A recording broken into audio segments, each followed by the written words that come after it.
Ladies and gentlemen, welcome back to Wrestling Discussions. Man, has it been a while.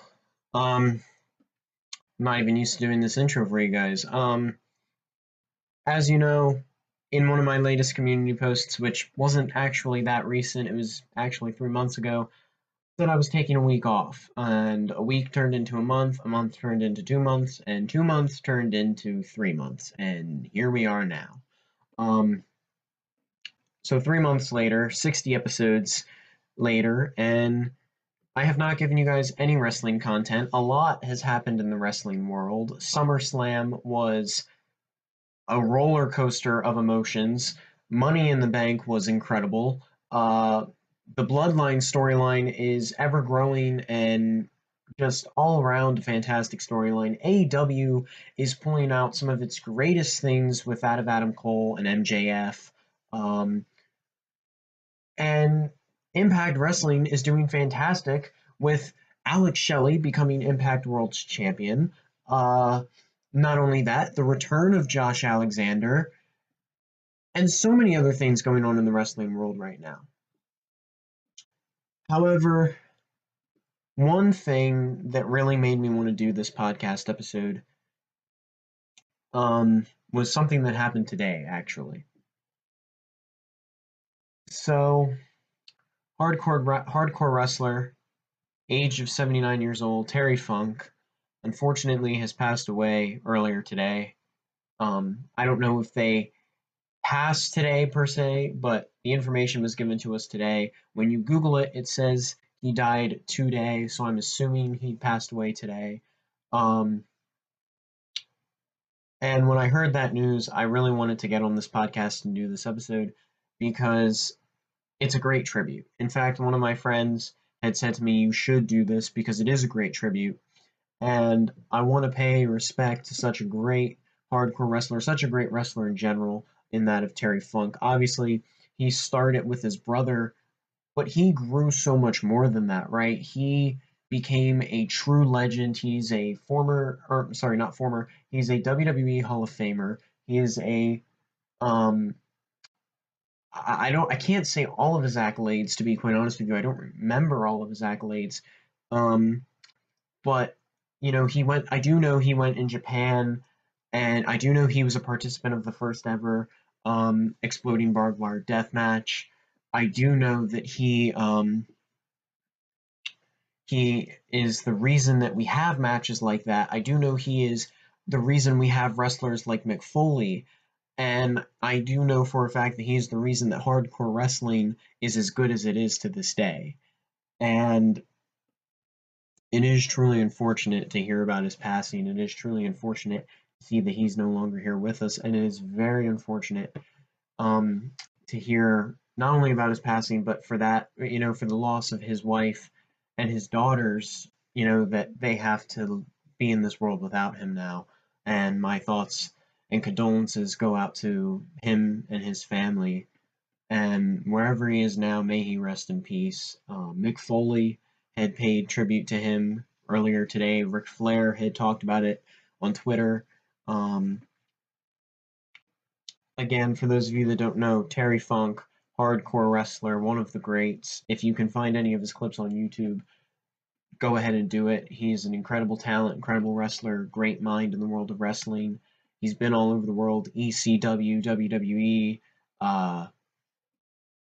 He's played such a tremendous role. To hear about his passing, it's genuinely shocking, very saddening, and I really have no idea what to think at this point because it really was a shock to me. I really was completely taken aback by it when I just heard about the news less than an hour ago. Um, but I wanted to share that all with you. I wanted to share such a great tribute. May he rest in peace.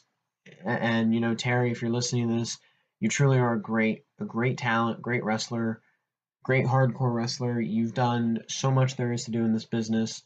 Thank you for everything you've done for us, for us wrestling fans.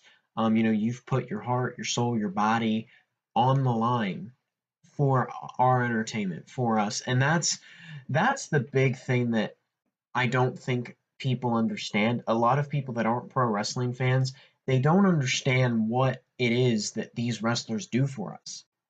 Like they put their bodies on the line to entertain us. Some of these wrestlers do some of the craziest things, and it's not even in places like AEW and WWE. It's in high school gyms, and that's even worse because you're not even getting any money for it, really.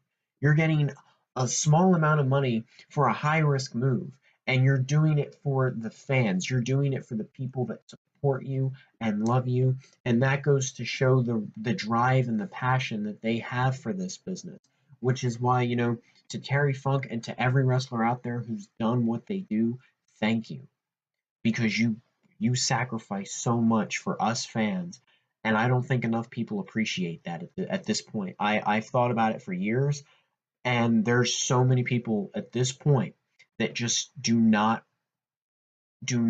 give it the kind of respect that they need to give it. That's why I get so upset whenever I hear someone say pro wrestling is fake, because it's so much more than that.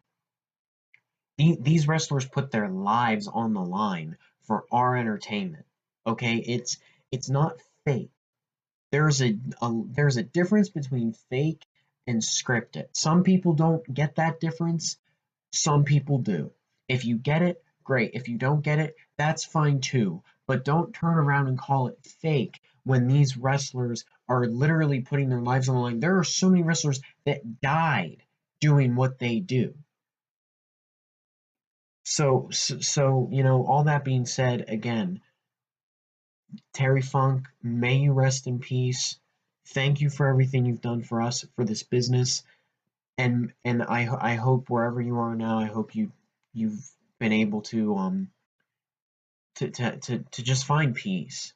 Seriously, and knowing a guy like Terry Funk, he's up there wherever he is right now. He found a wrestling ring and he's doing some crazy stunts with that.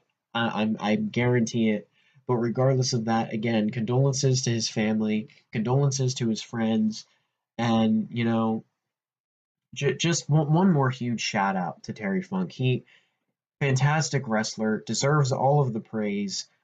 So sad to hear that he's gone, but and my heart goes out to everyone. But at the same time, my only hope is that he finds peace wherever he is.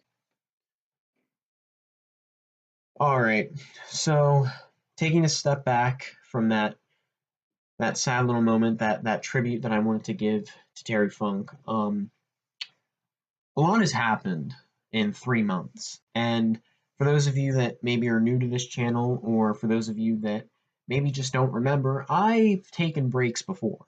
The last time I took a break, I was gone for about 4 months, I want to say, and when I came back, I missed quite a bit. Now, not only am I back, but I've missed quite a bit once again. So I'm not going to cover everything I missed because that would just be horrendously long, but I am going to say that a lot has transpired in the past couple of months that I've been out. One of those things being the Bloodline storyline unfolding in front of our eyes. LA Knight getting an amazing, reaction from the crowd, becoming he's on the rise to becoming one of the top stars in WWE. MJF and Adam Cole set for Wembley, Forbidden Door. That was a fantastic pay-per-view. Kenny Omega and Will Ospreay, the Tiger Driver 97 incident, that was wow. And everything with Impact as well. Alex Shelley becoming Impact World's Champion. The return of Jake something, the return of Eric Young, the return of Josh Alexander. It's great to see it. Um, it's it's really cool to see, you know, Impact Wrestling and AEW and WWE all kind of be successful in their own ways. Same with that of NWA. NWA has been doing very well for itself. Um, Within the past 3 months since I have done a video, they went to Australia. They did a show in Australia. New Japan has been doing well for itself. Obviously, they did Forbidden Door with AEW back in July. And not to mention that of Reign of Honor as well. I don't usually cover Reign of Honor, but even Reign of Honor has been doing quite well for itself. They got a lot of new younger talent, such as Billy Starks, who, for those of you that don't know, a young, uprising 18-year-old women's wrestler who, again, only 18 years old. As far as I know, she's still in high school, and she is signed to a legitimate professional wrestling company. She is signed to AEW. That is exceeding expectations right there. I understand if it's 19, like if you're Nick Wayne or um, Dante Martin, but I never would have expected, someone who's still in high school to get signed to a professional wrestling company. That is fantastic. Um, Major shout out to Billy Starks for that because yes, Liv Morgan has done it, if you want to give that comparison, but Liv Morgan dropped out of high school.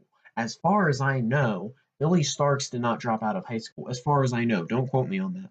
But regardless of that, still a major accomplishment for Billy Starks. Major congratulations to her. I haven't seen a lot of her matches, haven't seen a lot of her work, but the fact that she's already getting, a bit of a storyline with Athena, the Ring of Honor Women's World Champion. That is a huge accolade right there. So major respect for that. And I do want to say to Tony Khan, there's a lot of things I disagree with when it comes to Tony Khan and what he does in AEW and Ring of Honor and everything in general at this point. But he is doing this right.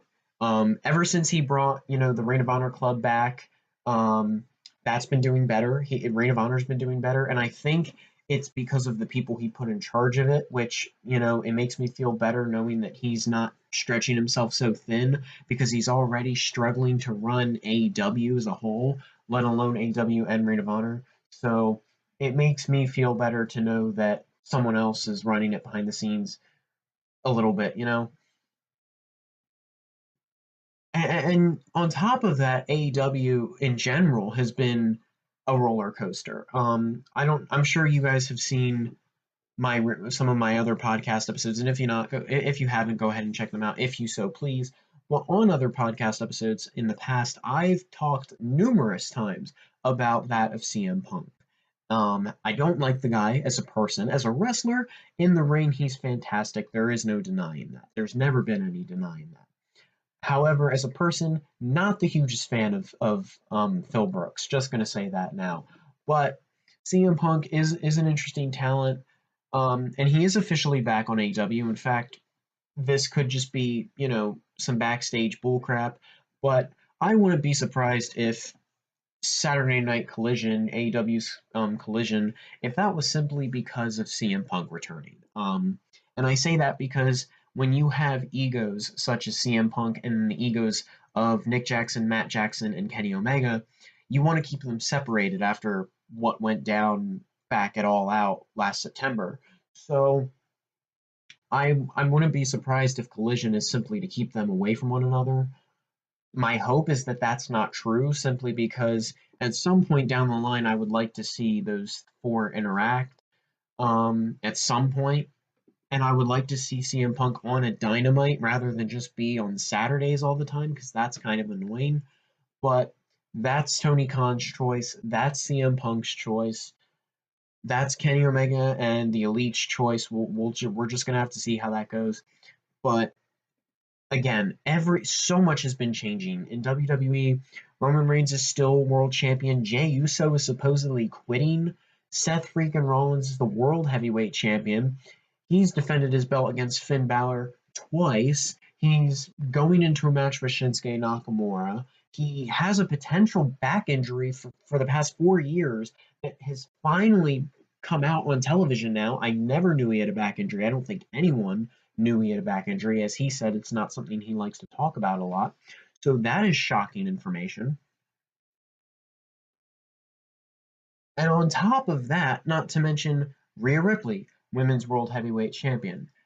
Not to mention what she's been doing in the ring as of late, what she's been doing with the Judgment Day as of late. The Judgment Day as a whole has been a very intricate and interesting storyline. Brock Lesnar shaking Cody Rhodes' hand at SummerSlam. That is an interesting predicament right there. So many things have happened in the world of professional wrestling that I have missed, and I do apologize deeply for that. I am sorry that I've been absent for so long, but I can tell you, and I will tell you that I will try my best to stay as consistent as possible. And if things do come up, they come up. If they don't come up, you'll see an episode. If you don't see an episode, something came up and I couldn't do it. But I'm going to try my best to put one out there every day as much as I can, as best as I can, to the best of my ability, as I always have in the past. Um, because the reason the 3 months have been 3 months is because I don't want to put on a podcast where I'm rambling to the point where I don't even know what I'm saying. Like right now, yes, am I rambling and am I talking very fast? Yes, but I'm passionate about what I'm saying, which is why I'm doing it. If I'm just mumbling to myself and rambling and having a brain fart, it's because I'm not passionate about it. I'm tired and I'm not at 100% to give you guys my best. And if I can't do that, I don't want to do that because I want to be able to put out the best podcast episodes I can give you. So, all that being said, I will talk a little bit about last night's NXT. Uh, First of all, I do want to say NXT has been a lot more entertaining for me as of late. The storyline between Thea Hale and Tiffany Stratton, not even Tiffany Stratton, but the storyline that started between Thea Hale and Tiffany Stratton and has now blossomed into Thea Hale and Andre Chase is very interesting to me because we could potentially see a Thea Hale heel turn. We could see her leave Chase University. We could see her have a great singles run. She said it herself. If she wins the NXT Women's Championship at the age that she is currently at, she will become the youngest women's world champion, which that's something that not many can say. I don't know who the youngest women's world champion is currently. But what I can say is I would love for it to be Thea Hale. I think she has grown so much as of late. I think she's genuinely become a great talent. And I do just want to say, giving her the Kimura lock as a submission move is a great idea. Because she does remind me of someone who just she's a great wrestler. Like she looks like someone who would be a high school women's wrestler, which just speaks volumes to me. She acts like someone that would be a high school women's wrestler. It is a very interesting storyline and it's a very great character, and I would love to see where that goes and where that develops into. On top of that, we did see last night in specific the main event of NXT Heatwave, Carmelo Hayes defending the NXT World Championship against Wes Lee, former North American champion. For those of you that don't know, the reason I say former is because during the 3 months I was gone, Dominic Mysterio has defeated Wes Lee for the North American Championship, of course, with the help of the Judgment Day and Mommy, or Rhea Ripley, as she is technically known by. But all that being said, Wes Lee got a major push in the past week when he took on Dijak, beat Dijak, and became number one contender to Carmelo Hayes' NXT Championship. I will say, in terms of long-term storytelling, I really would have liked for it to be Wes Lee. Carmelo Hayes and Wes Lee, they do have a lot of history with one another, for those of you that don't know. I believe it was sometime either earlier in the year or last year. Wes Lee and Carmelo Hayes went back and forth a lot. Wes Lee would fight Carmelo Hayes. He was trying to get his hands on the NXT North American Championship. On top of that, Wes Lee and Trick Williams had a bit of a rivalry going on. So, that was something to take into account. But all that being said, I was really hoping it would be Wes Lee to win just because I think Wes is, first of all, an incredible talent, and second of all, I think this would kind of push him over the edge because him and Mello just remind me of a storyline that could blossom into so much more if given the time and the opportunity. So maybe we'll see it again, maybe we won't. But regardless of all that, great match by Mello, great match by Wes, and I do hope to see them run it back again because it was fantastic. But speaking of fantastic matches, I can't talk about last night without talking about Ilya Dragunov versus Trick Williams. Now, Trick Williams, I haven't seen wrestle in one-on-one action for quite some time, but after seeing him wrestle last night, I must say the dude is massively improved. I don't know what he's been doing in the performance center. I don't know if he's been doing his own training on the side, but the dude is massively improved in the ring. We've always known he's been talented on the microphone. There is no doubt about that. His promo skills have have enhanced, I will say that. But his in-ring skills have just been incredible. He has genuinely surprised me in a number of ways, and when for him to take on Ilya Dragunov and not only do as well as he did, but actually give Ilya Dragunov a run for his money, it was very impressive. Because Ilya Dragunov is one of my favorite current NXT wrestlers. I've said this before, and he has done a great job in NXT. He's done a great job in NXT UK, great job in NXT. I don't understand why he's not NXT champion right now, but what I will say is him and Trick Williams pulled off one hell of a match last night. And I do hope that Ilya Dragunov and Trick Williams eventually become on good terms. I don't really like the idea of Ilya Dragunov being a heel. It does make sense. However, I love the guy so much, I would rather see him as a babyface. That's my personal outlook on it.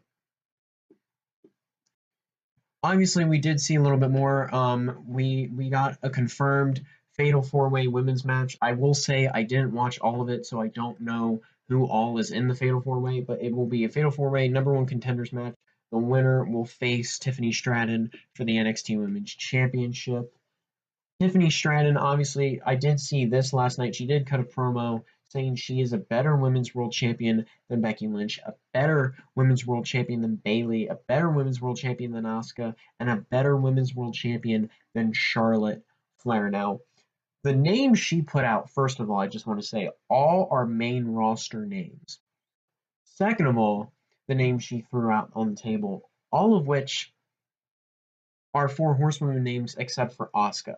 And I can almost guarantee you the reasoning for that is because they don't even mention Sasha Banks' name in the WWE anymore. However, all that being said, Tiffany Stratton did cut an impressive promo when she said that.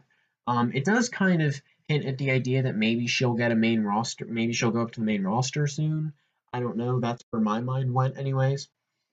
We did see. Honestly, I can't remember everything that happened last night. I don't think I watched everything, but those were the main matches I wanted to discuss. Was the Wes Lee versus Trick Williams and the I'm yeah Wes Lee versus Carmelo Hayes for the NXT Championship and the what's that match? Ilya Dragunov versus Trick Williams. However, I will say one more match I did watch that I thought was very well done. Rhea Ripley and Dominic Mysterio versus Dragon Lee and Lyra Valkyria in a intergender tag match. Now, I will say the thing I love about where the Judgment Day currently are is the fact that Dominic Mysterio is North American champion. It means he can go to NXT, he can go to Monday Night Raw. So they have enemies on all kinds of brands now, right? They have Judgment Day has enemies in Kevin Owens, Sami Zayn, Liv Morgan, Raquel Rodriguez, Indy Hartwell, Candice LeRae, Cody Rhodes. I already said Sami Zayn and Kevin Owens. On NXT, they have enemies in Dragon Lee, Lyra Valkyria, Wes Lee, Mustafa Ali, Axiom, etc., etc., etc. The list of the Judgment Day's enemies is never ending. It's further growing. I can only imagine who they're going to be feuding with later on down the line. All that being said, the match last night was very well done. Lyra Valkyria really stepped up. So did Dragon Lee. I will say, I would love to see Lyra Valkyria and Rhea Ripley run it back one more time. They did have a one-on-one match in the past. I would love to see it again. Would love to see it be for the Women's World Heavyweight Championship. I think that would be an entertaining match, especially considering that Seth freaking Rollins did it for Braun Breaker. So I think it would be great if Rhea Ripley did it for Lyra Valkyria. I also, I don't know if anyone remembers this. I don't know if anyone's seen it. But if you have seen it, that's fantastic. Thanks for sticking around this long. But in episode 2 of this YouTube channel, episode 2 of Wrestling Discussions, I actually talked about Dragon Lee joining NXT. When episode 2 first came out, that was around the time it was first announced that Dragon Lee was going to be joining NXT, that he was going to be signing with WWE. Now here he is, less than a year later, wrestling Dominic Mysterio for the North American Championship. Now he's wrestling in an intergender tag match. He's already kind of building himself up to potentially become NXT North American Champion. He got the victory over Dominic Mysterio. He got the pin. And the one thing I really enjoy is because the Judgment Day has so many enemies, they just can't catch a break. You know, Raquel Rodriguez getting involved and stopping Rhea Ripley from making the tag over to Dominic. And it's just so it's wildly impressive to me. I love it. Now, one more thing I do want to add before I go, Edge. For those of you that don't know, Friday night, last Friday, SmackDown, Edge versus Sheamus. It was Edge's, was it 25?